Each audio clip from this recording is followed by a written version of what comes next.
Kakausap natin live dito mismo sa UNTV Radio Mobile Booth si Police Major Jennifer Ganaban, ang Chief ng Public Information Office ng Quezon City Police District.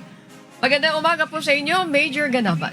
Magandang umaga din po sa inyo, ma'am, at sa lahat po ng anyong taga-subaybay. Maraming salamat po for joining us this morning. Ma'am, sa hanay po ng QCPD, ano po yung mga detalye ng latag ng ating seguridad ngayong ikalimang SONA po ng ating Pangulo? Opo, nakalatag na po ang ating security measures dito po sa kahabaan po ng Commonwealth at sa paligid po ng Batasan Complex. Meron po tayong mga crowd personnel. Meron tayong nakatalaga sa mga route management, traffic management din po, and may mga pads or the police assistance desk po tayo kung saan pwedeng lumapit yung mga participants po mamaya kung may kailangan po sila sa ating kapulisan. Right now, ma'am, nakikita natin ngayon na maulan. Ha? Nararamdaman natin yung mga motorista, nararamdaman nila yung mga pagulan. Mayroon ka po bang pwedeng maipagbigay alam din sa atin? Ano yung mga crucial areas na inyong binabantayan sa ngayon? At Yes, hanggang saan ang hangganan na doon naman sa mga protesters natin, hanggang saan pwede mag-occupy ng area yung ating mga protesters? Opo, may dalawa po tayong approved na permit kung saan ang kanilang approved dito po sa isa is sa kahabaan po ng Commonwealth sa harap po ng COA. Meron din po tayo yung isa dito na approve po yung kanilang permit dito sa may harap po ng Capitol Estates 1. So hanggang dun lang po yung pwede silang mag-stay at yun ang magiging panawagan po natin na sumunod po sila doon sa designated area na approve sa kanilang permit. Major, paano kung may ang anong gagawing treatment ng QCPD? Let's say for example, kung may mga rallyista na ang gulo, magpumilit na makalusot hanggang doon sa Batasan Complex.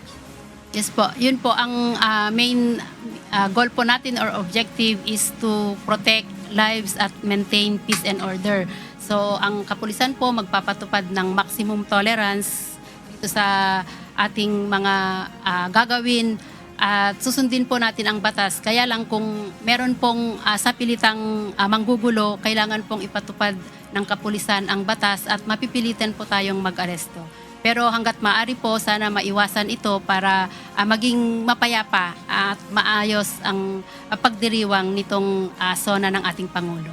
More or less po, ilan ang inaasahan yung rallyista na mag-occupy nitong lugar na to? Ang expected po na participants according po sa approved permit po ng mga organizers is around 20,000 and yung isang grupo din po is 20,000. So around 40,000 po expected participants po natin. Okay, hanggang anong oras po ang binigay yung tanning doon sa mga rallyista natin? Na-approve po sila for 7 a.m. to 6 p.m. mamayang hapon. Okay. Mensahe niyo po, baka kayo ay doon sa ating mga kababayan, doon sa mga rallyista, mensahe niyo po, lalo na kung sakasakali na mayroon talagang violente po dyan. Opo, nananawagan po tayo dito sa mga kababayan natin or sa mga dadalo sa rally na kung po pwede sana is pairalin po ang disiplina at makipagtulungan dito sa mga otoridad para mabigyan po natin ng maayos at matiwasay yung gaganapin na pagdiriwang. And niraremind po natin na ang kapulisan po ginagalang yung karapatan po nila for freedom of expression and peaceful assembly. Kaya lang, kailangan din po nating sumunod sa batas para po mapangalagaan ang kaligtasan ng bawat isa.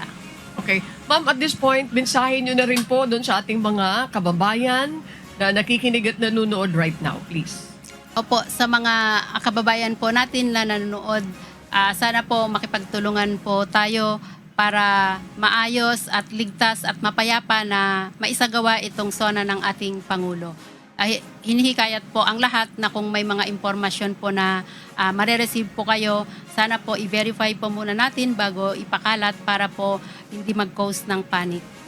Tawag lamang po sa 911 or 122 or lumapit po sa mga nearest police stations para sa responde or tulong na kakailanganin ninyo sa kapulisan. Maraming salamat po. Police Major Jennifer Ganaban, ang Chief ng Public Information Office ng QCPD. Magandang umaga po and keep safe. Thank you po.